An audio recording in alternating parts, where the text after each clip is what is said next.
على سيدنا محمد المبعوث إلينا بشيرا ونذيرا وداعيا إلى الله بإذنه وسراجا وقمرا منيرا صلى الله تعالى عليه وعلى آله وأصحابه وسلم تسليما كثيرا كثيرا. اللهم صل على سيدنا ونبينا وشفيعنا وحبيبنا ومولانا محمد وآله وأصحابه وبارك وسلم. اللهم صل على سيدنا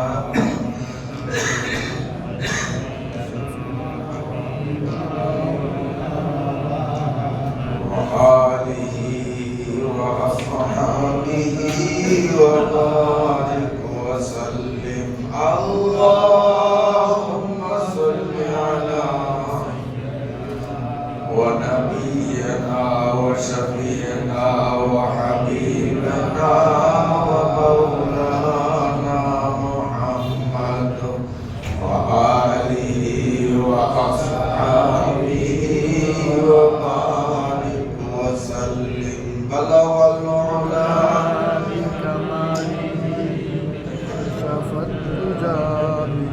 حسنت جميع خصاله صلوا عليه وآله.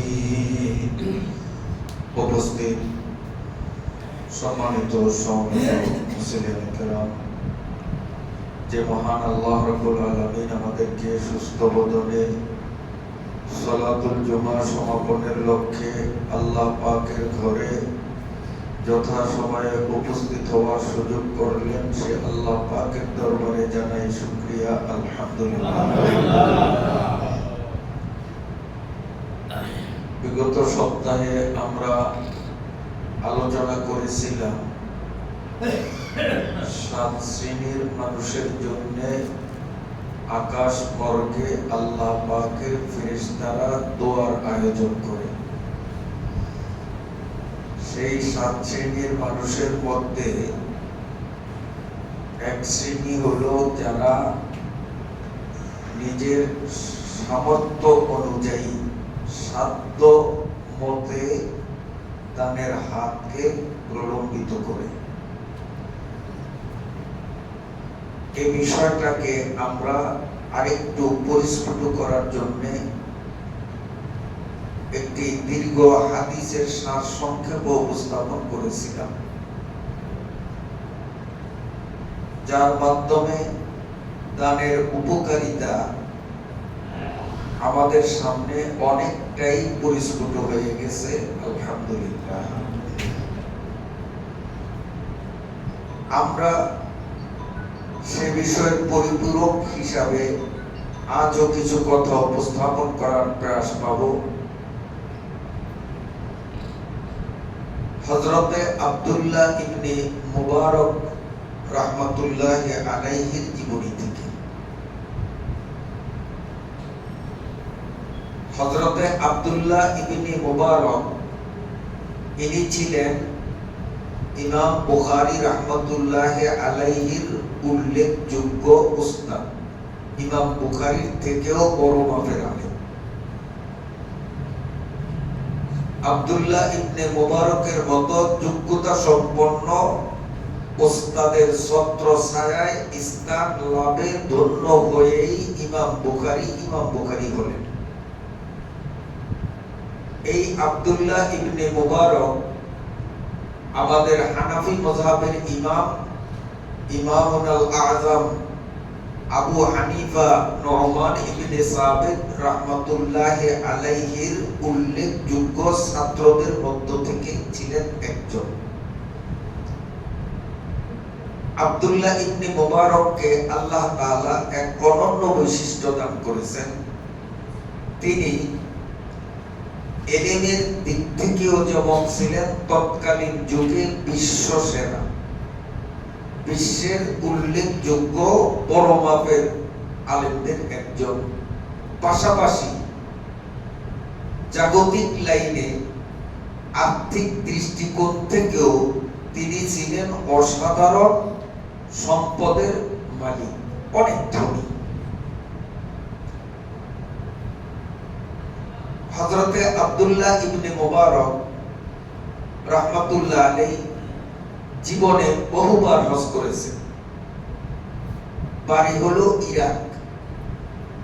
এই ইরাক থেকে পবিত্র নগরী মক্কা মদিনায় তিনি হজব্রত পালনে বহুবার গমন করেছেন। একবারের ঘটনা, হযরতে আব্দুল্লাহ ইবনে মুবারক রাহমাতুল্লাহ আলাইহি কেমন ধনী ছিলেন আগে বিষয়টা আরেকটু পরিষ্কার করব। তিনি প্রতি বছর 1000 গরিব আলেমদেরকে নিজের অর্থায়নে হজে যাওয়ার ব্যবস্থা করতেন। ধনী মানুষ। অনেকে আমাদের দেশে একটা প্রবাদ আছে, অপ্রিয় হলেও সত্য কথাটা চলে, যে হুজুররা নিতে জানে না। একটা অপ্রিয় কথা আমাদের সমাজে বহুল প্রচলিত। আসলে আপনি হিসাব করে দেখেন তো, হুজুরদের মধ্যে আর্থিক স্বাবলম্বী ধনীদের সংখ্যা কয়জন? বাড়ি চালান দিলে লাখের মধ্যে একজন বের করে মুশকিল। তো ওনারা নেবেন না, দেবেন কিভাবে? দেয়ার মতো সক্ষম আলেম খুবই কম বর্তমানে। হ্যাঁ, একেবারে নাই তা না,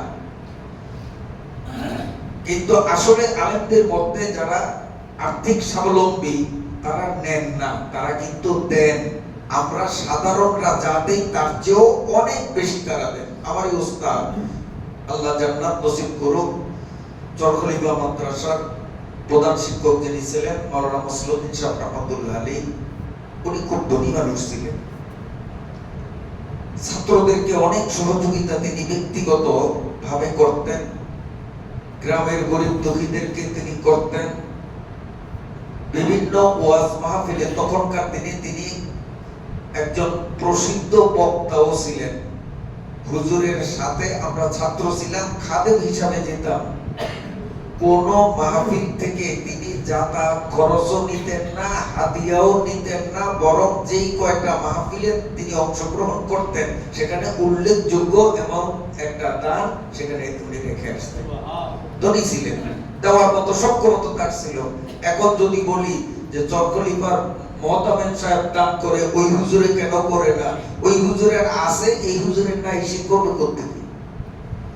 তো হযরত আব্দুল্লাহ ইবনে মুবারক তিনি দ্বীনের লাইনেও বড়, আর্থিক লাইনেও বড় ছিলেন, যার কারণে প্রতি বছর গরিব দুঃখী 1000 আলেমদের হজের ব্যবস্থা নিজের অর্থায়নে করতেন। সুবহানাল্লাহ। হযরতে আব্দুল্লাহ ইবনে মুবারক এইভাবে ব্যাপক দান করতেন। তার কারণ আমরা ওই ঘটনাটা যেটা বলা শুরু করেছিলাম একটু পরে আসবো। তার কারণ হলো সন্তান মা বাবার দ্বারা প্রভাবিত হয়। মা বাবার যে স্বভাব, সেই স্বভাবটাই সন্তানকে প্রভাবিত করে, সন্তানও সেই স্বভাবই হয়। তার একটা বাস্তব উদাহরণ দেই। অনেক আগের কথা, আমি তখন একবারে সর্বপ্রথম একদম পুরাতন জীর্ণ শীর্ণ একটা 50 মোটরসাইকেল ব্যবহার করতাম। আমার প্রথম এই ইঞ্জিন যুক্ত বাহনের প্রথম আপনার 50 মোটরসাইকেল, তাও খুব জীর্ণ শীর্ণ ছিল। দৈনিক 2-4 বার মেকারের সাথে মোলাকাত না করলে ওর পিঠে বসা যেত না। তো এই গাড়িটা আমার স্টার্ট করতে অনেক সময় লাগতো। কিক মারতে মারতে মারতে মারতে ঘামিয়ে যেতাম, জামা গেঞ্জি ভিজে যেত। পুরান গাড়ি তো খারাপ গাড়ি। তা আমার বড় ছেলে এখন তো চাকরি করে বড় হয়েছে, ও ছোট্ট ছিল বড় ছেলেটা। একদিন আমি প্রচন্ড গরম, তখন আমার বাসায় কারেন্ট ছিল না, অনেক আগের কথা বলি তো, জানলা খুলে আমি একটু শীতল হওয়ার জন্য চিৎভাবে শোয়া, জানলা দিয়ে বাতাস আসতেছে। বছরে আমার ওই ছেলেটা কোত্থেকে যেন আসলো, আইসা আমার বুকের উপরে বসলো, ছোট্ট মানুষ। আর বাপের বুকের উপরে ছোট্ট শিশুরা উঠলে বাপের কাছে একটা অন্যরকম মজাই লাগে, সেটা বাবা ছাড়া কেউ বুঝে না। ও বসলো, বসার পরে দেখলাম দুই হাতে সজোরে আমার কান ধরলো, আমি কিচ্ছু বলি না, আর এক পা দিয়া এইভাবে চোখের উপরে লাথি মারতে আছে। তো ওর মা জিজ্ঞাসা করে, এরকম খরচ কামে হোন্ডা স্টার্ট দেখি। ওই যে বাপের দেখছে হোন্ডার পিঠে চড়িয়া কি করে, সেটা সে ওখানে অনুকরণ করতেছে। তো আব্দুল্লাহ ইবনে মুবারক তিনি যে এত বড় দাতা ছিলেন, দান করতেন, তার কারণ যে তার বাবাটা কেমন দেখতে হবে, বাবার মধ্যে দানের স্বভাব ছিল, যার কারণে সেই স্বভাবটা সন্তানের মধ্যে প্রবেশ করছে। তো ওনার বাবা কে ছিলেন? ওনার বাবার নাম ছিল মুবারক, আর এনার নাম আব্দুল্লাহ। এজন্য এনাকে বলা হয় আব্দুল্লাহ ইবনে মুবারক, অর্থাৎ মুবারকের পুত্র আব্দুল্লাহ। এটা আরব দেশের একটা শুধু নাম বলে না, পরিচয়ের জন্য নামের সাথে তার বাবার নামও যুক্ত করা হয়, এটা আরব দেশের একটা পরিভাষা। তো মুবারকের পুত্র আব্দুল্লাহ, এই মুবারক আব্দুল্লাহর বাবা, ইনি ছিলেন একজন কৃতদাস গোলাম। ওনার মনিব ছিল অঢেল সম্পদের মালিক, খুব বড় ধনী। মুবারকের মালিক খুব ধনী লোক ছিল। ওনার শত শত একর জমিতে বিভিন্ন প্রজাতির ফল বাগান ছিল, এক এক জায়গায় আঙ্গুরের বাগান, এখানে হাজার হাজার মণ আঙ্গুর উৎপাদন, কোথাও আপেলের বাগান, কোথাও বেদানার বাগান, এইভাবে তার রকমারি ফল বাগান ছিল, অনেক বিশাল বিশাল বড় আকারের। এই বাগানগুলি পরিচর্যার জন্য ওনার অনেক গোলাম ছিল, গোলামদেরকে দায়িত্ব দেন। তো আব্দুল্লাহর বাবা মুবারক ইনিও ছিলেন একজন গোলাম। ওনাকে একটা আনার বাগানের পরিচর্যা রক্ষণাবেক্ষণের দায়িত্বে তিনি সমর্থন করলেন। এই মনিব তার সকল বাগানগুলো মাঝে মধ্যে পরিদর্শনে যান, কিন্তু মুবারকের উপরে ওনার এক অবিশ্বাস্য আস্থা, যে মুবারক খুব সৎ, ওর মধ্যে দুই নম্বরই নাই। মুবারকের আচার আচরণে মনিব তার উপরে এতটা আস্থা রাখতো, একটানা 20 বছর সময় গত হলো, একবারের জন্য মুবারকের বাগান দেখতে মালিক যান নাই। কারণ তারপরে বিশ্বাস আমার যাওয়ার দরকার নাই, ওখানে আমি না থাকলেও আমি আছি, কারণ মুবারক সৎ, সে অসৎ নয়।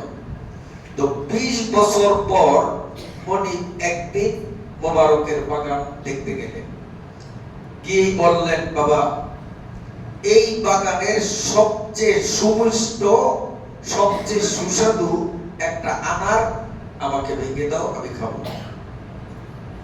তো মুবারক বাগান ঘুরে ঘুরে দেখলো, একটা গাছে একটা ফল, আকারে বড়, কালারও খুব সুন্দর, ভাবছে এইটাই সুস্বাদু হবে।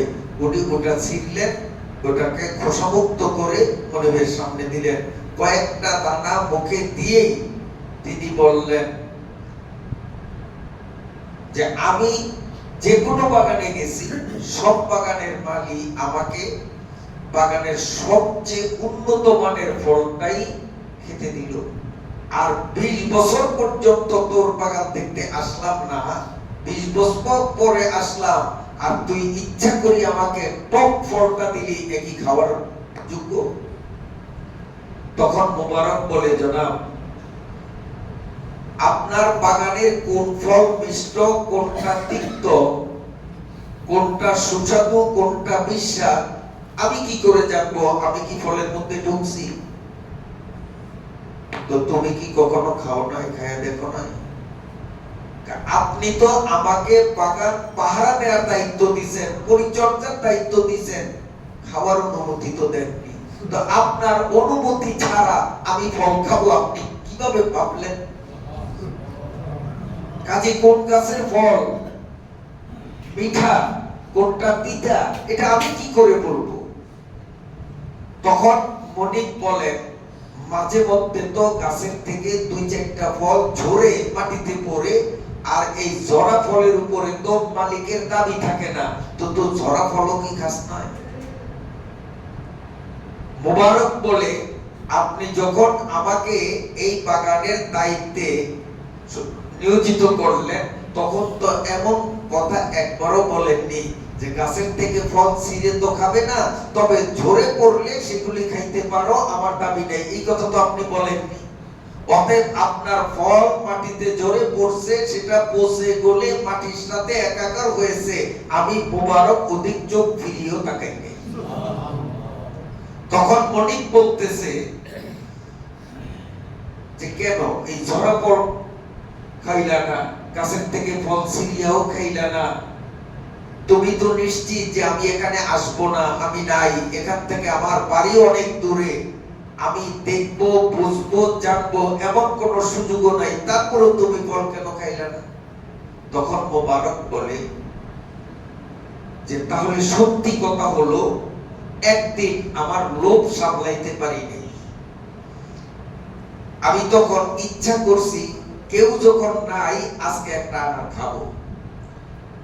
পরিপক্ক একটা আনার সেরার জন্য যখন হাত বাড়াইলাম, আনারের গায়ে হাত স্পর্শ হলো, এখনো মোড় দিলাম না, টান দিলাম না, হঠাৎ আমার মন বলতেছে, মোবারক রে, বাগানের মালিক তোরে না দেখলেও তোর বাগানের মালিকের মালিক, তোর মালিক, সবকিছুর মালিক যিনি, তিনি তো তোরে দেখতেছেন। আমি সাথে সাথে হাত সরিয়ে ফেলছি। সেই থেকে আমি জীবনে আপনার বাগানের কোনো ফল কখনো খাওয়ার চিন্তাও করি নাই, যে কেউ না দেখলেও দেখার মতো একজন আছে। আসলে এই আত্মবিশ্বাস যদি মানুষের মধ্যে থাকে, এই মানুষ কখনো সমাজের জন্য অকল্যাণকর হইতে পারে না। আজকে এই বিশ্বাস না থাকার কারণেই রোডের জায়গায় বাস, এমন ঘটনা আমাদের দেশে তো ঘটে নাই। রডের পরিবর্তে যে ব্রিজের মধ্যে বাস ঢুকাইলাম, সরকার দেখে নাই, প্রধানমন্ত্রী দেখে নাই, তাই বলে তো আর কেউই দেখে নাই, আল্লাহ দেখে নাই। যদি আল্লাহর উপরে সেই আস্থা, সেই বিশ্বাস আমাদের থাকতো, তো আমরা এই ধরনের খারাপ কোনো কাজ করার কল্পনাও আমাদের দ্বারা সম্ভব হতো না। হযরতে মোবারক একজন মূর্খ মানুষ, গোলাম, অশিক্ষিত, কিন্তু তার মনের মধ্যে তাকওয়া, আল্লাহ ভীতি, পরহেজগারি, আল্লাহর উপরে বিশ্বাস কতটা দৃঢ় ছিল, কতটা মজবুত ছিল। তার কথাগুলো শুনে মনি দু চোখ থেকে অশ্রু বিসর্জন দিয়ে কাঁদলেন আর বললেন, বাবা, তোমার মতো এমন একজন খোদাভীরু ব্যক্তিকে আমি আর গোলাম বানিয়ে রাখতে চাই না। এখন থেকে আমি ঘোষণা করলাম, আজ থেকে তুমি স্বাধীন, তুমি মুক্ত, তুমি আজাদ, আর গোলামি করা লাগবে না। ছিল গোলাম, এখন হলো স্বাধীন। এই যে তার পদোন্নতি হলো, তার মূলে কারণ একটা, সেটা হলো তাকওয়া, খোদাভীতি। এইভাবে আমিও আপনি আমাদের দৈনন্দিন জীবনে খোদা ভীতি যদি অর্জন করতে পারি, তো আল্লাহ রাব্বুল আলামিনও আমাদেরকে ওই মোবারকের মতো পদোন্নত করবেন, আমাদেরকে বড় বানিয়ে দিবেন। তিনি হলেন এবার স্বাধীন। তো চিন্তা করলেন, 1 মিনিট আগে ছিলাম গোলাম, এখন হলাম স্বাধীন, তাই বলে আমি এখন ওনার বাগান ফেলে আমার ইচ্ছা মতো আমি চলে যাব, এটা তো মানবতার পরিপন্থী। কাজী এই বাগানের পরিচর্যার জন্য একটা লোক নিয়োগ না হওয়া পর্যন্ত আমার এখানেই অবস্থান নিতে হবে, দায়িত্ব পালন করতে হবে, নইলে এটা আমার জন্য অমানবিক আচরণ হয়। এজন্য তিনি জানিয়ে দিলেন যে আমি এখন স্বাধীন, ইচ্ছে করলে আমি আপনার কাজ ফেলে যেতে পারি, কিন্তু যাব না। কার হাতে বাগান রেখে আমি যাব? আপনি লোক খুঁজুন, আপনি আরেকজন এখানে নিয়োগ না দেয়া পর্যন্ত আমি আপনার বাগান ফেলে যাব না। আরো খুশি হলেন, আরো খুশি হলেন। এরপরে তিনি হাসতে হাসতে বাড়িতে গিয়ে তার স্ত্রীকে বললেন, আজকে তো একটা বিশাল কাজ করলাম, মহৎ কাজ করলাম। কি সে কাজ? আমি তো মুবারককে আজাদ করে দিয়েছি, স্বাধীন করে দিয়েছি। স্ত্রী বলল যে এটা কাজ করলে আপনার ব্যবসা বাণিজ্য সব নষ্ট হয়ে যাবে, কারণ আপনার যতগুলো বাগানে যতগুলো লোক নিয়োগ দিয়েছেন, 2 নম্বর 3 নম্বর 6 নম্বর নানান নম্বরের লোক সব আপনার খেয়ে সাবার করে দেয়। একমাত্র সততার সাথে যদি কেউ কাজ করে থাকে, সে মোবারক ছাড়া আর কেউ না। মোবারক যদি এখন চলে যায়, তা আপনার সম্পদ রক্ষা করার কোনো সুযোগ থাকবে না। অল্প দিনেই তো আপনি ফকিরের অবস্থা আপনার হয়ে যাবে, আপনার সম্পদ নষ্ট হয়ে যাবে। আব্দুল্লাহ ইবনে মুবারক তখন ওই মনিব চিন্তা করলেন যে স্ত্রীর কথাটাও যুক্তিসঙ্গত, যে আবার সব সম্পদ তো এইভাবে দুষ্টরা নষ্ট করবে, কাজী এই মুবারককে হাতছাড়া করা যায় না। এজন্য তিনি আবার আসলেন, এসে বললেন, বাবা মুবারক, তুমি ছিলে এতদিন গোলাম, এখন তুমি স্বাধীন। আজ থেকে আমার স্থাবর অস্থাবর সকল সম্পদ, জায়গা জমি, বাগ বাগিচা, ব্যবসা বাণিজ্য সব কিছুর চিফ ম্যানেজার তোমাকে বানাইলাম। তুমি সবচেয়ে বড়, সবার উপরে, সব তোমার অধীনে থাকবে, সব দেখভাল করবে তুমি, তুমি চিফ ম্যানেজার। এখন তার পদোন্নতি আরো হলো স্বাধীন, এবার হলো বিশাল ধনরত্নের চিফ ম্যানেজার। ওই তাকওয়ার কারণে আল্লাহ তাআলা তার মর্যাদা ধাপে ধাপে উন্নীত করতেছেন, বড় করতেছেন। এখন তিনি চিফ ম্যানেজার।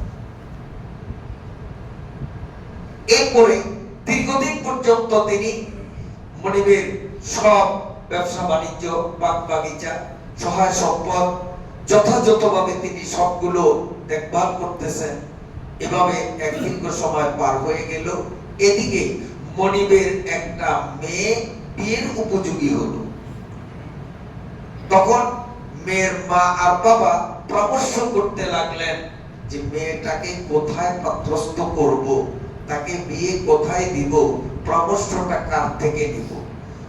কারণ সৎ পরামর্শ দেওয়ার মতো মানুষের অভাব সমাজে যথেষ্ট। কার কাছে আমি সৎ পরামর্শ পেতে পারি? তো স্বামী স্ত্রী দুজন মিলে ঐক্যমত হলো যে মুবারকের মতো এমন সৎ লোক দুনিয়ায় পাওয়া মুশকিল। কাজী যদি মুবারকের সাথে পরামর্শ করি, ভালো মানসম্মত একটা ছেলে জোগাড়ের দায়িত্ব যদি মুবারককে দেই, তাহলেই আমাদের জন্য ভালো হবে। এই দায়িত্বটা মুবারককেই দেওয়া হবে। মেয়ের বাবা এবার মুবারকের কাছে বললেন, বাবা, মেয়ে তো আমার বড় হয়েছে, মেয়েটাকে বিয়ে দিব, উপযুক্ত একটা পাত্রের ব্যবস্থা করতে হবে। এই ওকালতির দায়িত্ব তোমারে দিলাম, তুমি খুঁজে যথাসম্ভব তাড়াতাড়ি আমার মেয়ের জন্য একটা পাত্র ব্যবস্থা করো। 1 বছর পার হয়ে গেল। দীর্ঘ 1 বছর অতিক্রান্ত হওয়ার পর মুবারক এসে বলতেছে, জনাব, 1 বছর পর্যন্ত আমি যার বর্ণাই চেষ্টা করেছি, খোঁজাখুঁজি অব্যাহত রেখেছি, কিন্তু আমি তো মানসম্মত কোন ছেলের সন্ধান এখন পর্যন্ত পাইনি। তার কারণ মুবারক যেই ধরনের মানুষ, সে তো ওই ক্লাসের মানুষই খুঁজবে, সে তো বাটপার সিটার এ ধরনের লোক খুঁজবে না। কিন্তু মুবারকের চোখে ওই ধরনের সৎ গুণে গুণান্বিত যুবক ওর চোখে মিলল না। যে আমি ব্যর্থ, আপনি অন্য চেষ্টা করুন, আমি পারলাম না। তখন মনিবের স্ত্রী বলে, হে স্বামী,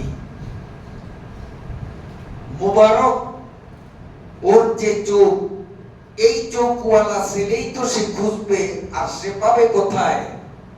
ও তো বিকল্প পাওয়া যাবে না। কাজী মুবারকের মতো এমন সৎ খোদাবিরু ছেলেকে কোনো মতে হাতছাড়া করা যায় না। যে কোনো মূল্যে চলে বলে কলে কৌশলে মুবারককেই আমরা আটকাইতে হবে, আমাদের মেয়ে মুবারকের কাছেই সুবর্দ করতে হবে। দুইজন যখন একমত, মুবারকের কাছে এবার প্রস্তাব দিল, বাবা 1 বছরে ছেলে পাওনি, আমরা তো এর অনেক আগেই ছেলে পেয়েছি, এখন শুধুমাত্র তোমার সম্মতি বাকি, আমরা কিন্তু পাইছি। বললো ঠিক আছে, তাহলে পাইলে কোথায় বলেন, আমি যতটুকু সহযোগিতা সম্ভব আমি করব। কোথায় মানে সে তার অন্য কেউ না, সে তুমি, তোমার বিকল্প মিলবে না, আমরা তোমাকেই জামাই বানাইতে চাই। মোবারক বলে, দেখেন আমি ছিলাম গোলাম, আমার নিজস্ব কোনো সম্পদ নেই, এরপরে আমাকে দিলেন চাকরিতে আপনার চিফ ম্যানেজার, তাতে যেই পরিমাণ বেতন দেন, এই বেতনেই আমার সংসারের খরচ নির্বাহ করা কঠিন, আমি তো কোনো সঞ্চয় করতে পারিনি।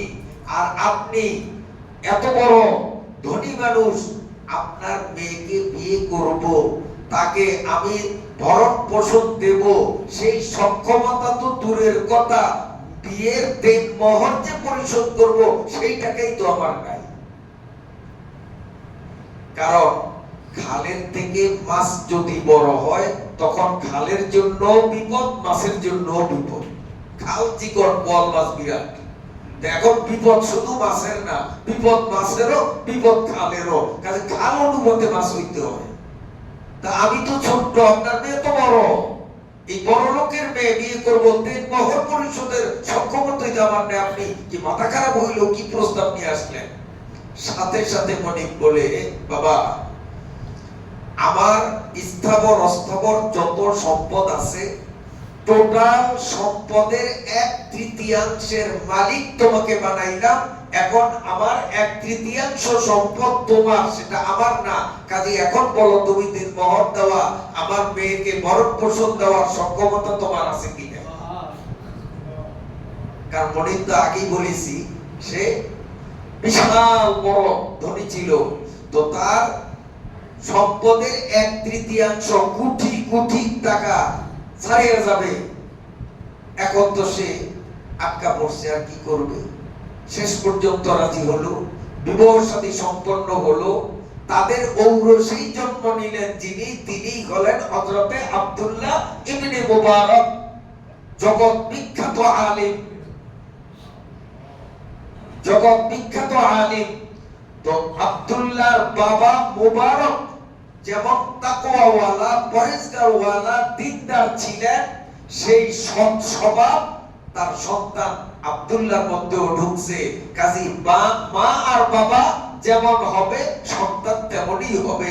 এজন্য অনেকে সন্তানের বিরুদ্ধে মেম্বারের কাছে নালিশ দেয়, চেয়ারম্যানের কাছে নালিশ দেয়, বড় হুজুরের কাছে নালিশ দেয়, পোলাটা বেয়াদব, কথা শোনে না, এ বিচার করেন।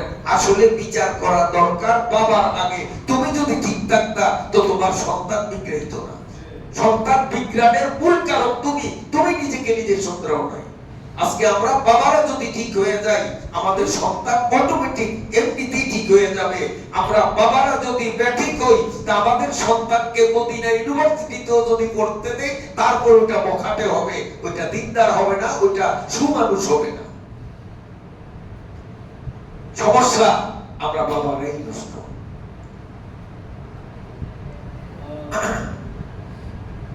তো আব্দুল্লাহ বাবা মুবারক ছিলেন দিনদার, সন্তান আব্দুল্লাহ হলেন দিনদার। আজকে আমরা বেঁচে থাকতে আমাদের সাধ্য অনুপাতে আমরাও যদি ফেরেশতার দোয়া পাওয়ার আশায় আমরা যদি দান দক্ষিণা করি, তো এই স্বভাবটা আমাদের সন্তানের মধ্যেও যাবে, তারাও আমাদের অবর্তমানে আমরা মরে যাওয়ার পর তারাও দান দক্ষিণা করবে। আজকে যদি আমরা দানের হাতকে সংকুচিত করে রাখি, আমরা এভাবে যদি কৃপণতা পোষণ করি, তাহলে আমার মৃত্যুর পর আমার সন্তান হবে কৃপণ। তার টাকা ধর্মীয় খাতে, গরিব দুঃখীর উপকারে, এভাবে এতিম মিসকিনের স্বার্থে তার সম্পদ ব্যয় হবে না। তার সম্পদ ব্যয় হবে অন্যায়, অপরাধ, গুনাহ, সিটারি, বাটপারি, এই সমস্ত কাজে তার সম্পদ ব্যয় হবে, ভালো কাজে ব্যয় হবে না। কাজে আমার সন্তানের সম্পদ ভালো কাজে ব্যয় হোক, এটা যদি আমরা চাই, তো আমরা নিজেরাই আমাদের সম্পদ ভালো কাজে ব্যয় করতে হবে। আমরা মসজিদে দান করি, আমরা মাদ্রাসায় দান করি, আমরা গরিব মিসকিনদেরকে দান করি, তো এই স্বভাব আমার সন্তানের মধ্যেও যাবে। আমার সন্তানও আমার মৃত্যুর পরে আমার কথা স্মরণ করে করে সেও মসজিদ মাদ্রাসায় দান করবে, আর আমরা কবরে শুয়ে শুয়ে তার ফল পাবো। মহতারাম হাজিরিন, সেই আব্দুল্লাহ ইবনে মুবারকের ঘটনা বলেছিলাম যে তিনি বহুবার হজ করেছেন। হজ জীবনে একবার ফরজ, বাকি হজ নফল। তো একবার তিনি নফল হজ করার জন্য বিশাল বহর নিয়ে তিনি মক্কায় রওনা দিলেন। আগেই বলেছি 1000 গরিব আলেমদেরকে নিজের টাকায় হজ করাইতেন। হজ শেষ করে যখন দেশে ফেরার পালা হতো, তখন তিনি সকলকে একত্রিত করে একটি বিদায়ী ভাষণ দিতেন। এই বিদায়ী ভাষণের উপসংহারে তিনি বলতেন যে তোমরা উক্কাস বাজারে যাও। মক্কা শরীফের কাছে একটা বাজার আছে, বাজারের নাম উক্কাস বাজার। তোমরা উক্কাস বাজারে যাও, সেখান থেকে তোমাদের আত্মীয় স্বজনদের জন্য কিছু হাদিয়া উপঢৌকন কিনে আনো। যেই পরিমাণ নিজের মাথায় বহন করতে পারো, যে যেই পরিমাণ বোঝা বহন করতে পারো, এই পরিমাণ তোমাদের খুশি মতে, ইচ্ছা মতে, রুচি মতে বাজার থেকে তোমরা কিনে আনো। আর দোকানদারদেরকে এই আব্দুল্লাহ ইবনে মুবারক বলে দিতেন, এই দোকানদাররা আমার কাফেলার লোক যা চায় তা দিবা, খাতায় লিখবা, একটা টাকাও কারোর থেকে নিবা না, সম্পূর্ণ টাকা আমি পরিশোধ করব। দানকারে কয়। আর আমরা তো 2 টাকার নোট একটা মসজিদের ব্যাগে দিয়ে আত্মগৌরব করি, কম দিছিনি, 2 টাকা দিছি, কম দিছিনি, বহুত দিছি। আর আব্দুল্লাহ ইবনে মুবারক হজে নিলেন, তাও একজন দুইজন না, কতজন? 1000। তো 1000 মানুষকে ইরাক থেকে হজে যাইতে কত টাকা খরচ? লক্ষ লক্ষ টাকা খরচ। এরপরে আবার প্রত্যেকে এইভাবে বাজার সদাই করতো। আর বাজার সদাই করলে তো কম দামা জিনিস কেউ কিনবে না। এমন সুযোগ যদি কেউ পায়, তাহলে সে কম দামা জিনিস কিনবে না, ভালোই কিনবে। বড় মেয়ের জন্য চেইন কিনবে, ছোট মেয়ের জন্য চেইন কিনবে, এই তারপরে স্ত্রীর জন্য হয়তো অন্য কিছু কিনবে। এইভাবে মানে মোটা, তার তো চিন্তা যে আমার 1 পয়সাও লাগবে না। তাহলে দোকানে কত কোটি কোটি কোটি টাকা বাঁচবে। আর সম্পূর্ণ টাকা আব্দুল্লাহ ইবনে মুবারক দিয়েও তিনি আল্লাহর কাছে ফরিয়াদ করতেন, আল্লাহ তুমি আমারে সম্পদ দিছো, আর সাধ্যমতে ব্যয় করার কথা বলছো। আমি যা করছি আমার তো মনে হয় আমার সাধ্যমতো ব্যয় হয় নাই, আরো ব্যয় করা উচিত ছিল। আর আমরা 5 টাকার নোট দিয়েই মনে করি যে আমার সাধ্য যা ছিল তার থেকে বেশি দিছি। নইলে দানের এত আলোচনা আলহামদুলিল্লাহ প্রায় আমরা প্রাসঙ্গিক করে থাকি, তারপরেও টাকাটা যখন গণি আপনাদের দান ব্যাগের, আপনাদের যাওয়ার পরে, তখন আশ্চর্য লাগে, কমেও না বাড়েও না। ঘটনাটা কি বুঝলাম না। আবার এখানে যেই ধরনের মুসল্লিরা জুমায় অংশগ্রহণ করেন, এখানে যদি আসলে নিজের সামর্থ্য অনুযায়ী দান করেন, তো প্রতি জুমায় অন্তত 20 থেকে 25,000 টাকা এই ব্যাগে আসার কথা। এখানে যেই কিসিমের মুসল্লি, কারণ এখানে লক্ষ টাকা ডেলি কামাই করেন এমন মুসল্লি আমার পিছনে কয়েকজন আছেন। লক্ষ টাকা এই লক্ষ টাকা কামাই করতে তার এক পয়সাও খরচ না। আমি নাম বলবো না, ইঙ্গিতে হয়তো অনেকে বুঝছেন যে শুধুমাত্র আসলে ওই যাতায়াতের ভাড়াটাও পর্যন্ত লাগে না, ঘর ভাড়াও লাগে না, এক পয়সা ইনভেস্ট করা লাগে না, একেবারে ফ্রিতে এসেই লক্ষাধিক টাকা কয়েক ঘন্টায় কামান এমন অনেক মুসল্লি আমার সামনে আছেন এই মসজিদে। তা ওনারা যদি ওনাদের সাধ্য মতো দেন, অন্তত 5,000 10,000 টাকা দেওয়া দরকার, তাও হয়তো 10 টাকা বেশি দেয় কিনা আল্লাহই জানে। নইলে আমাদের 3,500 4,000 কেন হয়? হওয়া তো উচিত ছিল প্রতি শুক্রবারে 20 থেকে 25,000 টাকা মিনিমাম। কারণ এখানে গরিব মুসল্লির চেয়ে ধনী মুসল্লির সংখ্যা বেশি, গরিবদের থেকে ধনীদের উপস্থিতি অনেক বেশি। আর ধনীরা যদি আমরা আমাদের সামর্থ্য অনুযায়ী দান করি তো 20-25,000 টাকা প্রতি জুমায় কালেকশন হওয়া এটা কোনো অকল্পনীয় না, বরং এটা বাস্তব এবং এটাই কাম্য। তো হযরতে আব্দুল্লাহ ইবনে মুবারক এত মোটা অঙ্কে দান করার পরেও তিনি আল্লাহর কাছে ফরিয়াদ করতেন, মুনাজাত করতেন, আল্লাহ সাধ্য অনুযায়ী দান করলে আকাশে ফেরেশতারা দোয়ার আয়োজন করে, আমি আব্দুল্লাহ কি সেই দোয়ার ভাগ পাবো? আমি কি আমার সাধ্য মতো দান করতে পারছি? তিনি তো নিজেকে নিজে দুর্বল ভাবতেন, দুর্বল মনে করতেন যে আমার তো যা দান হয়েছে হয় না। তো আব্দুল্লাহ ইবনে মুবারক এত পরিমাণে দান করিয়াও তিনি তো গরিব হননি, তিনি গরিব হননি। তিনি ছিলেন গোলামের পুত্র, অথচ সেই গোলাম কোটিপতি হয়ে গেল এবং এই গোলামের পুত্র আব্দুল্লাহ তার বাবার সম্পদ যা ছিল তার চেয়েও বহু গুণে বাড়ছে। কারণ মানুষ যদি আল্লাহর সন্তুষ্টি লাভের নিমিত্তে মসজিদ, মাদ্রাসা, এতিম, অসহায়, অনাথ, গরিব, দুঃখী, বিপদগ্রস্ত ব্যক্তি, সমাজ কল্যাণমূলক খাত এসব জায়গায় যদি দানের হাতকে বাড়ায়, খোদার কসম করে মসজিদের মিম্বরে বসে বলতে পারি ওই মানুষ কোনোদিন গরিব হবে না। তার ব্যবসা বাণিজ্য কামাই রুজিতে আল্লাহ তাআলা কল্পনাতীত পন্থায় বরকতের দরজা খুলে দিবে। এগুলি পরীক্ষিত এবং বাস্তবসম্মত। এজন্য আমরা কার্পণ্যতা পরিহার করি, আমরা কার্পণ্যতাকে ঘৃণা করি। আমরা ইনশাআল্লাহ আল্লাহর সন্তুষ্টি লাভের নিমিত্তে আকাশ বর্গে ফেরেশতাদের দোয়ায় ধন্য হওয়ার লোভে আমরা প্রত্যেকে নিজে নিজের সাধ্য অনুপাতে দানের হাতকে বাড়িয়ে দেই। আল্লাহ আমাদের সকলের দানগুলিকে সাদরে কবুল করুন।